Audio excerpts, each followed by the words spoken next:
Hey guys, Delman here with another video. That's right, today we're going to continue our Star Citizen Warzone playlist. So in our last video we looked at basically the skirmishes between maybe smaller groups, couple of squads in combat over some resources. Now we're going to dial it up a notch and we're going to start to include things like vehicles. So with this, let's jump right in and take a look at how the scenarios will all be basically set out and how they will play out.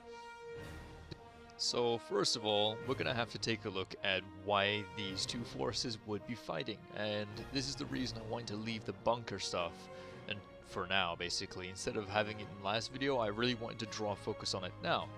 So as we know, players will be able to build bases and whatnot, and probably be able to build bunkers, if not build them, probably purchase them in the game.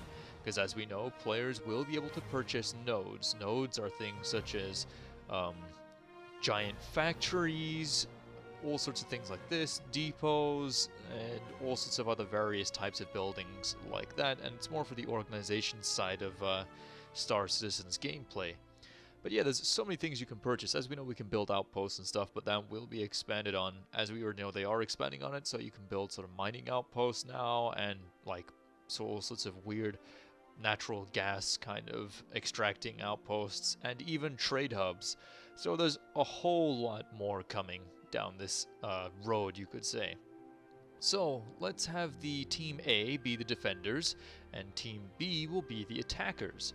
So Team A, obviously, we'll say is a organization which is reasonably well known. They've set up a decent base of operations on this planet. They have a few bunkers all over the place, like maybe stretched out over a wide few kilometer range, and maybe a few other buildings, but their bunkers are where they're storing their most valuable resources and their treasures, which will help them maybe either get a higher rank on the stock market because they've got so much money, they'll ascend and become one of the richest orgs at that time period, thus giving them the influx of power to basically do what they will with it, maybe to oppress smaller organizations or even hire other organizations to do the fighting for them. Team B, on the other hand, we'll say is an organization which just wants to stop this from happening because they know their neck is first on the chopping block. So Team A, the defenders, they have a bunker, so we'll start out with that. They have a bunker, it's reasonably well defended, they have a few guns stationed around it in many different areas, anti-air weapons of different sizes and whatnot. Maybe they also have some ground forces that are dedicated to anti-air, like maybe some of those Tumbril Cyclones, the AA variants, just in reserve. And we'll say they have 3 Tumbril Nova tanks, and that's to mix it up a little bit. So, tanks are going to play a huge role in this type of conflict. Now, when you own a bunker or something like this, and you get to that stage in the game, which is presumably, I'm going to say, at least a year after the soft release of the game, an organization may have the ability, the manpower, and the resources to basically have such a well-defended base.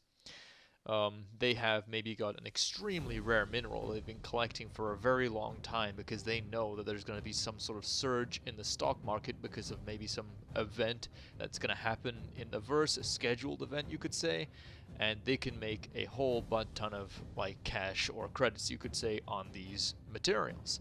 So they've got them stored in this bunker, and maybe some munitions and other things like this. Team B wants to destroy that and maybe even take the stuff for themselves. Hell, they could even be pirates.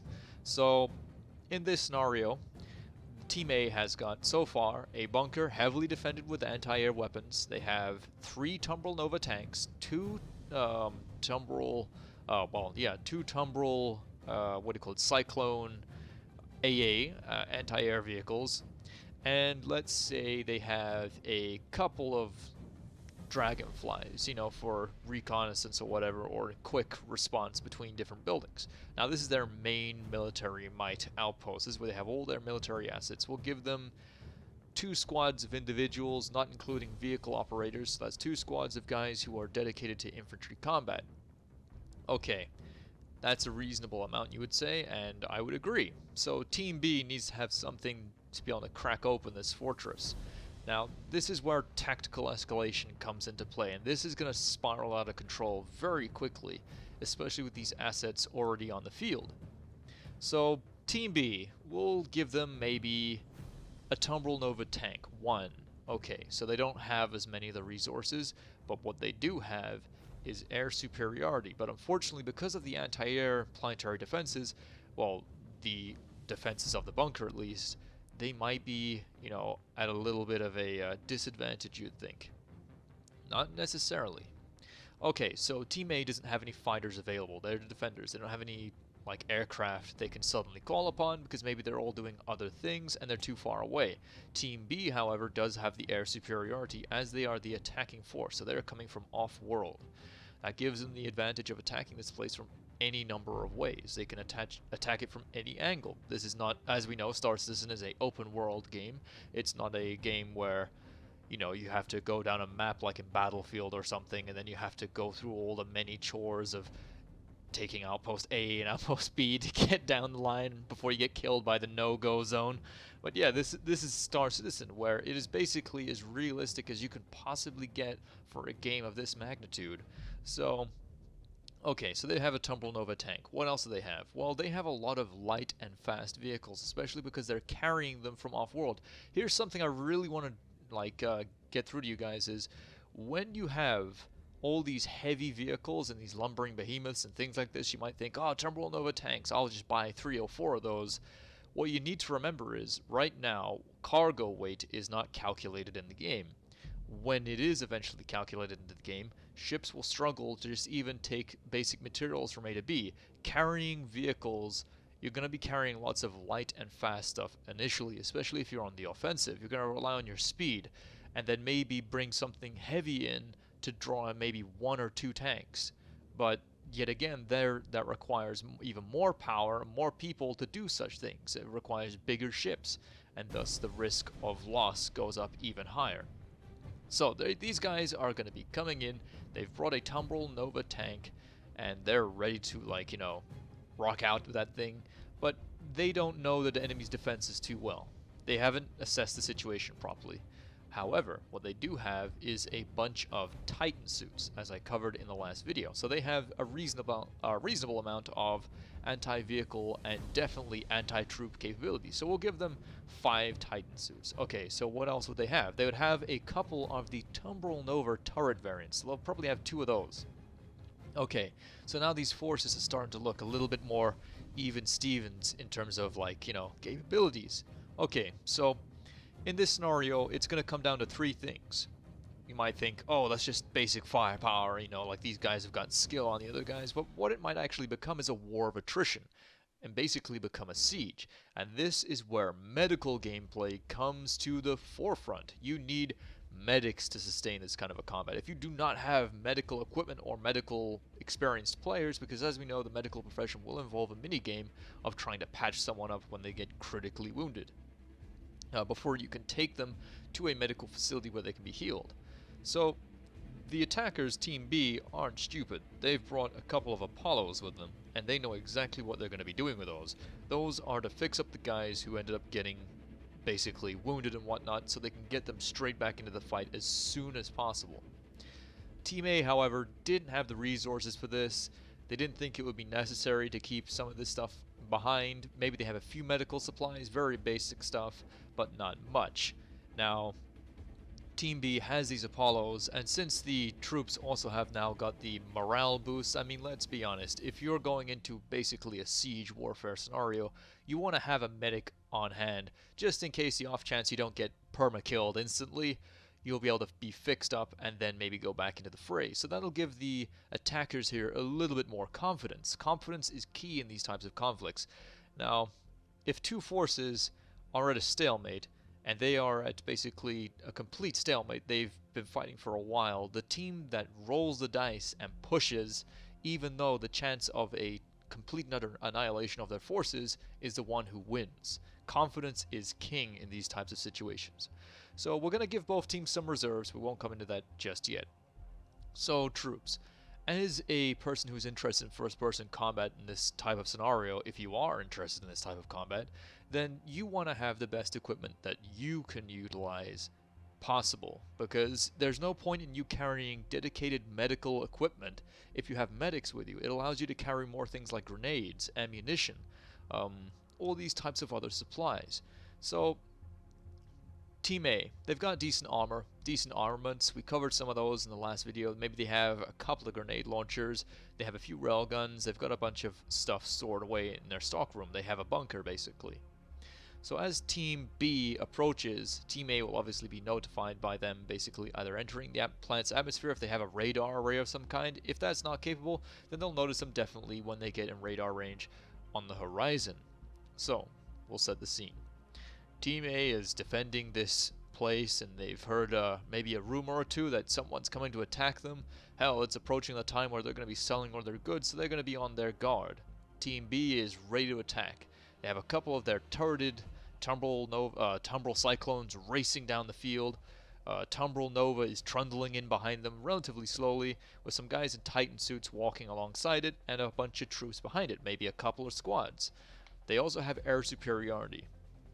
Now, the aircraft they will not use right away. You'd be foolish to use it straight away with a whole bunch of anti-air, and then on top of that, the entire enemy base's focus in the sky. That would be a problem. You want to at least have a bit of a fight going first before you do that. So when the two forces initially engage each other, it will come down to a series of things. One, what is everybody's call on the matter? Does the guy who's in charge of the base say, okay, shoot on sight? Does the guy in the attacking force says, just maybe get as close as we can before we open fire? It all depends. But we'll say the guy defending is a bit jumpy and he just says, open fire as soon as they're in range. Now, what this will also mean is, you may lose a bit of morale with your guys if that happens. Maybe some of them will be up for it. They're like, yeah, fucking kill, you know, just blow his head off. Dibs on his ears. You know what I mean? That kind of thing. But you may also have a few players in your group that are a little bit more soft, you could say. That are a bit like, oh, you know, we don't have to kill everybody. Ah, killing is wrong, and all these types of things. Now, in this scenario, those are the guys who are going to get you killed. If you have someone who says, no, we shouldn't, you know, kill these guys just because they're driving towards us with tanks, you know, like that kind of guy, those guys will get you killed. And we'll throw a couple of those in there for Team A. So Team A, they start to open fire. People climb into their tanks. It may take a little while for them to set them up. As this is happening, it's too late. Tumbrel Cyclones are now spraying their machine gun fire along the lines, trying to focus down the machine gun turrets. Marines are firing back on the ground. You got railgun rounds zipping past these cars. The tank basically trundles towards the enemy base from Team B. As it approaches, it gets basically engaged by the first Tumbrel Nova coming towards it, basically. So we have an immediate tank engagement. The Titan suits stand alongside the tank and they focus fire on the enemy vehicle, destroying it relatively with ease. The two other Tumbrel Nova tanks come around the wreckage and blow the one Tumbrel Nova that Team B has away. Obviously, their numbers game does matter. Now, however, the problem with tanks is they have very limited movement and very limited firing arcs. Titan suits, however, have decent firepower, but they're able to hide. You can jump behind a rock or something and then basically take cover and jump out from cover, fire a couple of shots, get back into cover, and that's something a tank can't really do effectively. So now we have this stalemate of basically no man's land with a couple of wasted tanks in the middle and a whole bunch of guys in cover, maybe let's say like little dips in the earth and stuff that allow for people to lie down in them and crouch and whatnot, some rocks matted around here and there, and just straight up warfare. Now the two teams are fighting furiously. Some of the anti-air weapons have been destroyed. So what do you do in a stalemate? Okay, so first off, we're going to break down things like morale, equipment, weapons, and all this type of stuff. So that was just the intro to the situation. Now we're going to break down everything in this basically scenario down on a whole new level. So let's jump right in. So first off, the major asset in this scenario is obviously going to be the Tumbrel Nova. Yes, the enemy may have lost one. Let's say Team A may have lost one, and Team B lost theirs almost relatively quickly, immediately. That will cause a shock to morale. Now, the Tumbrel Nova tank is not exactly small. Its width is around 7 meters, its length is 16 meters, and its height is 5 meters. It has a reasonably small crew complement, a maximum crew of 3, and that makes it effective to be able to be utilized by a medium-sized organization to its maximum potential, and that is exactly what you want in a vehicle. You don't want something that you're going to need to shove maybe 10 guys in that could potentially get wasted right away. So the Tumble Nova, as we know, comes with a vehicle radar, vehicle computers, vehicle power plant, 2 vehicle coolers, and a vehicle shield generator. It has obviously also got its energy repeaters, which are, like to be determined right now. They're size 2, and it has 2 mounts. So you have 2 size 2 repeaters. This is going to be the weapon that is going to scare the hell out of any infantry soldier before the main gun, because this thing is firing at a fast pace. It's size 2, which is going to be wasting foot soldiers instantly, and you're able to basically just spray this gun over a wide area. So these 2 tanks could easily, and I mean easily, hold no man's land right now on their own against Team B. Team B's only anti-tank are the Titan suits, which have to keep watching out, dipping in and out of cover, and returning fire and whatnot, but not able to sustain enough fire to destroy the tanks. The tanks, however, can't land any serious hits on the Titan suits because they're just too mobile. So you have a stalemate in that scenario. And not to mention that the tank also comes with 2, size 2 missiles with rack size of 3, and has 2 racks with 12 per a rack. So that's 24 missiles per a tank. That's a lot of missiles. And yeah, they're potentially really dangerous. You're going to have these missiles which are going to be flying around, like maybe missing the Titan suits as they jump in and out of cover, and, hitting the rocks, potentially killing Team B's troops as they try to move in behind it. The Tumble Nova has a radar, so it will always know what those Titan suits are relative to where it is. However, the tanks do have a major Achilles heel. They are a huge target for infantry soldiers. If the Team B brought some other variations of heavy weapons, such as railguns and things like this, with concentrated fire from all of those small arms, the railguns, and then the Titan suits to finish them off, it would have been relatively easy work. But it's not, simply because Team B didn't bring any of these weapons. So as we know, troop weapons, however, are changing. We've got the railgun, we will be getting a missile launcher, but I wouldn't be surprised if we've got some kind of laser weapon maybe in the future. But we're going to stick with what we know. So the Tumble tank is obviously a key piece in this battle scenario, and it's why if you ever get an outpost or something like this and you want to set up a solid defense, get a Tumble Nova tank. It is essential that you do at least one to defend your outpost, because this tank doubles as a really good anti-air vehicle, so you'll be keeping plenty of people at bay with that. And especially when you have 24 of them, plus your size 4 main gun, if you do hit an enemy flyer with a ballistic round that size, chances are you're going to cause some major damage. So the turreted Cyclones. As we know, as I said, the Team B's Cyclones are racing around the building, trying to take out the AA guns, as many as possible.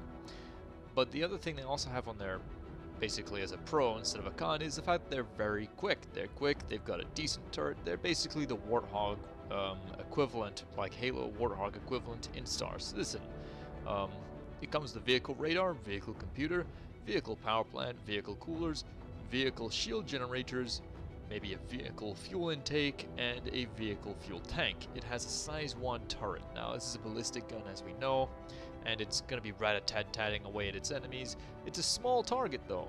It's only, well, it's reasonably small. It's got a length of around 6 meters, a beam of 4 meters, and a height of only 2.50 meters.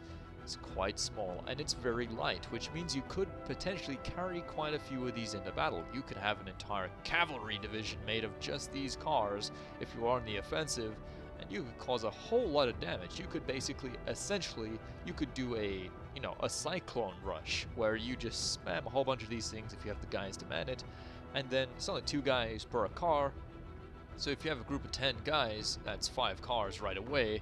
And then maybe if you have 20 guys, as you can see, you can expand upon that, and then you can essentially take out a base's defenses relatively easily, unless they have ground defenses, and then you're screwed. If you get hit by a size 4 cannon, chances are you're not going to be around for long enough to understand what killed you. So, so there's those drawbacks. In this scenario, the tumbrils are racing around the base, and they're trying to take out as many turrets as possible. The enemy, however, are not deploying their tumbril AA vehicles because they don't want to basically show all their cards right away. So as we know, the battle is raging, we have the vehicles all fighting each other, and the Titan suits are duking it out. At the same time, the infantry are trying to take pot shots at each other. Now this is another role, the sniper. So the sniper is basically going to be a player that obviously wields a sniper rifle, but has a whole different mentality to ground combat. Completely able to block out and ignore vehicles, flyers, and just stay focused to what his targets are, because most players in this scenario may lose their heads. They may feel scared, they may feel like, oh crap, I don't want to die, and I'm going to get focused down because I'm a sniper, I have the sniper rifle or whatever. What you need to do if you're going to play that role is you need to take cover somewhere decent, and then take your sniper rifle out, even if an enemy tank looks like it's headed your way. Think how long it is before he's going to see you, and just stay focused if you're in a really good position to take out enemy troops, and take out as many as you can before you have to basically move. So we'll say Team A has a sniper, Team B has 2 snipers. Team A's sniper, however, is stationed within the base, and he is too scared to come out. Team B's snipers are on the front line, and they've probably lost one already to the sheer volume of spray of fire, which is erupting everywhere. So troops basically start to play an even smaller role if they do not have anti-vehicle weapons when vehicles come into play. The second the big guns come out, such as Titan suits and tanks, troops are generally screwed, because there's not much an assault rifle can do against a Tumbril Nova tank, especially when 2 size 2 repeaters are spraying in your general direction, and one clip from that, like one just gentle hit, will basically vaporize your guy. It's not good. This is where aircraft come in, and as I said before, Team B has the aerial advantage. Now this is where enough of these turrets would have been taken out. We've reached that time period now. Now remember, Team A has not deployed its anti-air vehicles yet, which was a smart move, and we kind of had to give them that because otherwise they'd be totally screwed in this scenario. We don't want that to happen. So with vehicles in this scenario, this is where some of the older vehicles come really into the limelight. So as you guys know, Anvil produced the Anvil Gladiator, which is a very old bomber indeed. It's a very old aircraft, Star Citizen wise. It's been around for a very long time. A lot of you may have owned one at one point and melted it down, but this is where it really comes into its own. It does come with a bomb bay, and this is something that will be highly effective against ground targets. So we'll say Team B has a couple of Gladiator bombers, and the reason the Gladiator is such an amazing bomber for it, like, you know, for what you get basically, is only 2 guys, reasonable crew complement. You can run it with just the 1 if you really want to. It's nimble, it's reasonably fast, and it's a small target. That is a lot in terms of like its package. The next thing up from this is basically a lot bigger and requires many more crew members, and is, you know, as I said, it's a large target, it's not as nimble. Team B has a couple of Gladiators. A guy on the comms, like from the front line, says, okay, we're ready to call in the airstrike now, and a couple of Gladiators come over the horizon racing towards the enemy position. Now, what would you do in that scenario if you're about to be assaulted by 2 Gladiators? So Gladiators have a small radar, they have a small computer, they have a small power plant, they have 2 small coolers, 2 small shield generators. They're not exactly an easy thing to take down necessarily. So it's got 2 small fuel intakes, 2 small fuel tanks, small quantum drives, small jump modules, small quantum fuel tank. You kind of get the idea here. It has 2 main thrusters, and it also comes with 8 gimbaled maneuvering thrusters. It's got a reasonable amount of maneuverability. But for its weapons, it's got a decent amount. It has the 2 size 3 M4A laser cannons, which for direct fire, especially on the approach, could really make a mess of the tanks. If you have a couple of these things start opening fire at the tanks, and maybe they're at this point they're not exactly at full missile capability, they've been spamming rockets all the time at the Titan suits, and they've been, you know, like maybe they've caught a couple of them on the offhand and have been trying to hit those Tumbril turreted cars, which are just too damn nimble to catch with like maybe the missile system, because they keep just jumping around like maybe a corner or something. They can't catch him. So their missiles are running a little low. Also, this obviously has countermeasures, which means you'll be able to launch those to get away. It also has obviously the turret for defensive capabilities, which is pointless in this scenario because, well, for now at least. Dun dun dun! So yeah, this is basically, for the moment, it's not very effective because the enemy don't have any aircraft at the moment. Now, for basically missiles and stuff, the major payload, it comes with a rack size of 3, and it comes with the with Tempest 2 missiles. And those of you who already play the game will know what I'm talking about. It comes with 2 missiles per rack, size 2 missiles, and a rack size of 3. So you got a reasonable amount of missiles there. Generally, you could say. It also comes with some of the other type of missile, which is the Ignite 2s, and it has a rack size of 3, 2 racks, and it has 2 of these missiles per a rack. So that's reasonable. But this is where it gets really interesting, the Anvil Gladiator's torpedo rack. It has the ASM-20C Stalker VTL-CS. Now this is basically also a bomb bay, which is going to be huge for this. A rack size of 6, it has 1 weapon per rack, and, well, no, 1 rack, sorry, and it has 4 per rack of size 5 missiles. You can also replace this for 2 heavy bombs.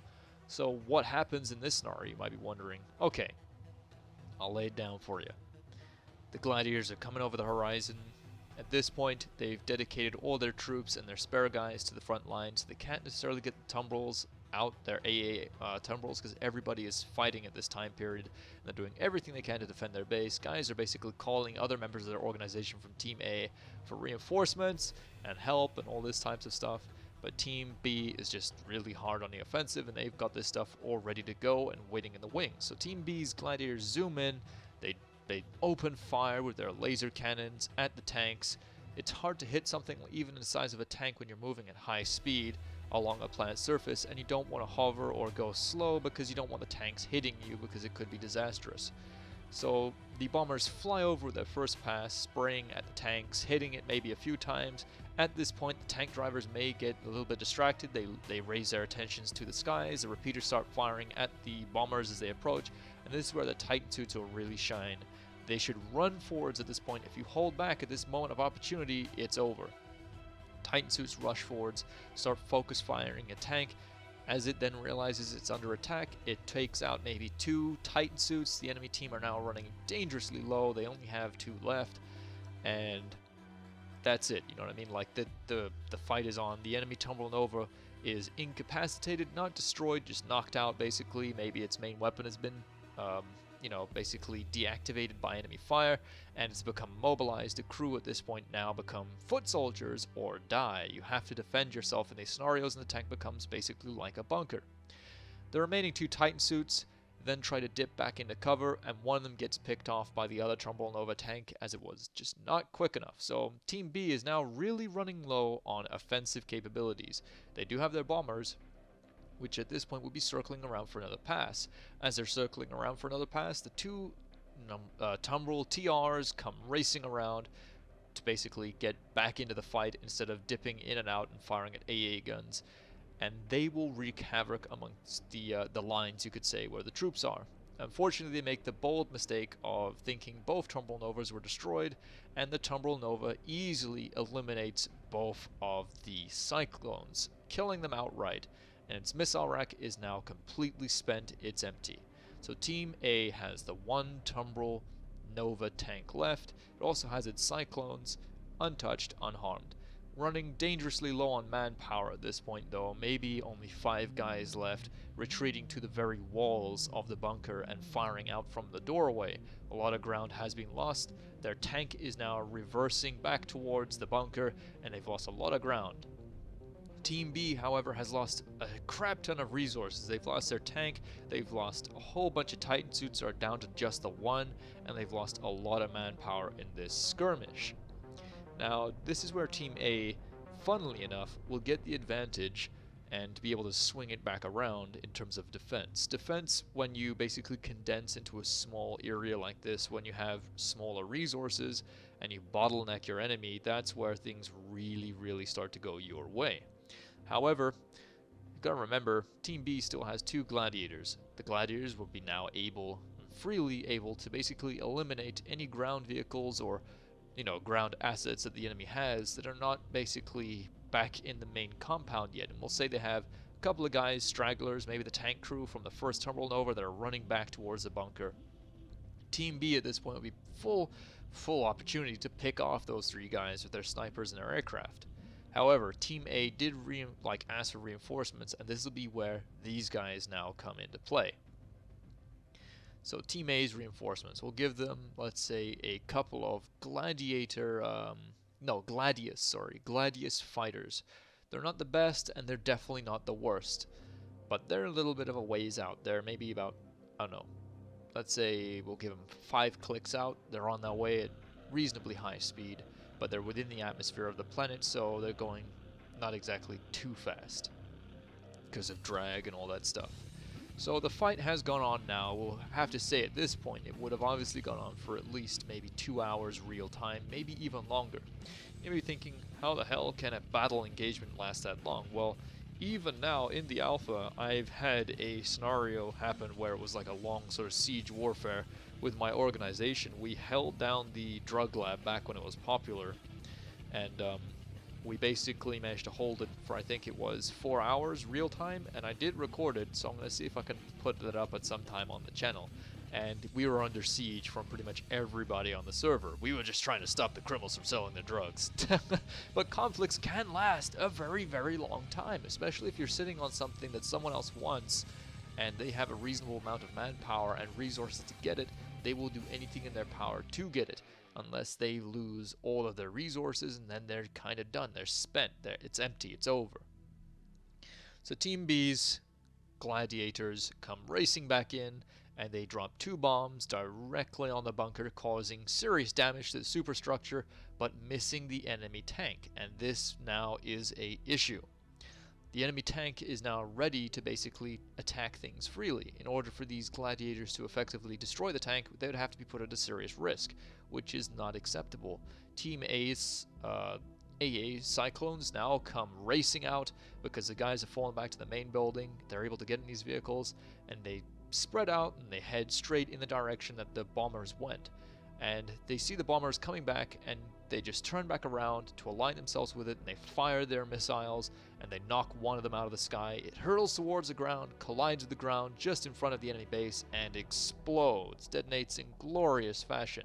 Team B now has to reassess the situation. They've not only lost one of their key assets, aircraft, but they're now have lost a considerable amount of manpower, and this will be usually where Team B gives up. This is where they now do a quick retreat, because Team A has managed to pull out something that they were completely unaware that Team B were unaware that they had, and this is where they get screwed over.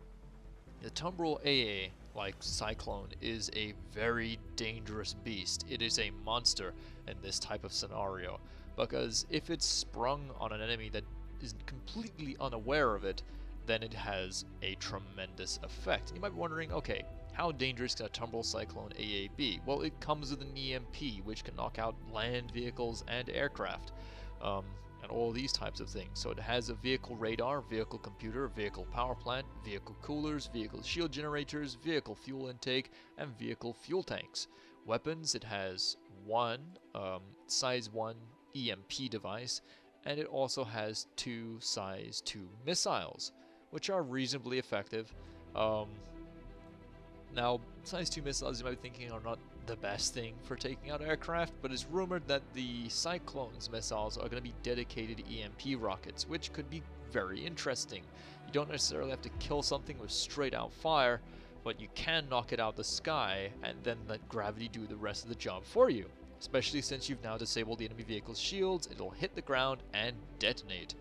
So one of the major items has been destroyed. Team A is now ready to basically go on the counterattack. Now this is something you must do. If your enemy is stunned and you've knocked out some of their major assets and they hold instead of continuing their advance, this is where you now push back. No matter what you have left, you throw it at them directly. At this point, Team A's reinforcements, the Gladiuses, show up and they start attacking the Gladiator. It doesn't have a gunner. It gets gunned down and hurtles out the sky, collides with the ground. basically behind Team B's lines as they see their last aircraft hit the ground. Team A's aircraft are now free to do strafing runs on the troops that Team B has. Team B doesn't have any anti-vehicle weapons other than the lone Titan suit, which at this point I can guarantee you would be hightailing it back to where their transport vehicles were, because they do not want to lose any more assets, and that is where the battle would conclude. Simply for the fact of escalation, the way this works is, if you do not know all the assets that your opponent has, and it's really hard to know, trust me, it is incredibly difficult to know what they have without some kind of inside knowledge. And this is where vehicles really start to shine. Infantry do great at capturing and securing objectives. They are the best for this. Vehicles can't go inside buildings too well unless it's a Titan suit, but then again, if it starts to get smaller, basically corridors and stuff, it might not even be able to go in there. And this is what I mean. A lot of this is developed on information from what they've obviously given us and what we know combat is like in these types of scenarios. Now, you have to dial it up to 11 because it's sci-fi. Sci-fi combat, if you really want to get a decent idea of how vehicles interact with certain things, a reasonable place to look would have to be Warhammer 40k, which has a lot of this, the way troops interact with objectives, vehicles, all these types of stuff. It's very similar to how basically things will be going on in Star Citizen. Vehicles will have the top trumps. You'll have this beats this, but this is more effective against this, but troops all around will have the most effective, basically, reach. They are able to adapt on the fly, they are able to change. If they have heavy weapons, they're able to fill a multitude of roles, get into cover, which is almost impossible to take them out of, at the same time activate, deactivate battlefield assets such as turrets, and secure buildings and locations and actually get a hold of the stuff you want. If you have an entire force dedicated to using vehicles, such an entirely vehicle dedicated force, you're going to have a problem, because you're going to have to get out of those vehicles, and that leaves you very vulnerable to counterattack and general, like getting your vehicles blown up without a fight if you have to get out of them and then go into the building on foot. And that's something you don't want to do if you're just bringing vehicles, basically. So Team B at this point would be at a very serious risk of losing everything. They would have to not only trek maybe a kilometer back to their landing zone where they landed their ships, and at this point I can imagine some of the pilots of the ships that brought the tanks and things like that would not necessarily be willing to hang around and stay. They would probably just take off and leave a lot of their own guys behind, because there's not many to start with left out of the initial batch. And not only that, Team A also has a couple of dragonflies. They've got their anti-air cyclones, and they've now got air superiority, ground superiority, they've got speed, and I'm pretty sure Team B, nothing will leave the planet either alive or captured as a prisoner. That is it, it's game over. And that's what I wanted to stress in this video, was how the ground vehicles can really impact a battle basically in such a way. Titan suits and tanks, if the terrain allows, do basically match each other equally, slug for slug, you could say. Where the Titan suit lacks the straight up firepower, it gains in mobility and the advantage of getting most of yourself obscured and in cover. The vehicle, the tank basically on the other hand, has the opposite problem. It's huge, it's a lumbering behemoth, and it's hard to hide. So in the last video we focused on ground weapons and all that good stuff, and we went into some of the detail on that. And I'm trying to cover the rough edges here and get things basically laid out in a very plain format. Now in the next video we're going to be cranking it up to 11. Now we're going to be going full insane capital size warfare. So stay tuned for that episode, and we'll basically be talking about general tactics and strategy, because ground combat is very different to spaceborne combat, obviously, but there's a whole different range of tactics and elements you could see put to use. There's more use of EMPs, there's area denial craft, there's anti-air bubbles you can basically pose around yourself, but then you have to worry about not only like an entire sphere, not just a 360, but an entire sphere of enemy incoming fire and all this good stuff. So stay tuned for that. That's the next video in this series for Star Citizen Warzone. So yeah, that's generally covering it. Thank you guys so much for watching and whatnot. It really does make a huge difference. I hope I've brightened up your day with a little bit of information and whatnot, and I've helped you pass the time and whatnot with some Star Citizen goodness. And I really wish there was a lot more stuff I could give you on this, but as we know, all of this is evolving over time. There's a lot that can change. This game is in basically a state of development, so many things can change. For all we know, they might even add jets to the tumbril cyclones and maybe get rid of the wheels and add sort of like a hover function. We do not know. Anything could happen at this point. They could essentially drop something and swap it with something else, as we know they have done in the past. So yeah, I just want to say a huge thank you to all of you guys for coming back to watch the videos on the channel and subscribing and liking and commenting. I tried to reply to all the comments and I really love talking to you guys. If you want to keep this type of content going, you want to keep me making videos for you guys, check out the Patreon. That is really what keeps this channel alive and keeps it ticking over. I've got a whole bunch more videos planned. I've got some more theory craft stuff coming up down the line. I want to do some videos on the Bengal carrier and the Retribution class dreadnought and some of the other ships such as the Pegasus carrier. If you don't know what it is, you'll find out soon. If you want to know more about those ships, I did some pretty in-depth videos already on them, but I want to try and get all the new information and the new visuals put together in one video where we do a mega ship video with all those 3 big hitters in there, and then maybe move on to alien capital ships. So yet again, thank you guys so much for watching the video. Check out the description below for links to some really kick-ass and awesome places. And yeah, if you can, please check out the Patreon. It does help in a huge amount. And I want to say a special thank you to those guys who are currently supporting the channel. So a special heartfelt thank you to those guys who make this all possible. And literally, like, this is what is keeping this going. And it's thanks to these guys here. So thank you to Adrian Miller, Andrew Burton, Bill Briant, Brandon Manuel, Brandon Kelly, David Toombs, Izumin, Samuel Pitt, Yellow, Tom Talaba, and Ghost 1800. Thank you, you guys. You guys are stars and you're legends. Thank you so much for helping me basically produce content and keep making videos, because without you I would not be able to do this. Okay, so that about wraps up this video, and I just want to say first off a real special thank you to you watching this video right now for supporting me in that way, and coming back to watch the videos once a week, every week. So yeah, you know the drill, commanders. Fly safe, and I'll see you in the verse. If you're looking for a Bar Citizen event, why not check out Bar Citizen San Antonio, Texas? That's right, there's a Bar Citizen event for you to go to. Check out the description for all the relevant information, such as a map, a link to their Discord, and all that good stuff. And I cannot recommend it enough. It's full of the nicest individuals you could possibly hope to meet, all itching to talk about Star Citizen and sci-fi and what the hell ever. So why don't you jump on down there and say hello to some of the guys, and I hope you have a wonderful and amazing time.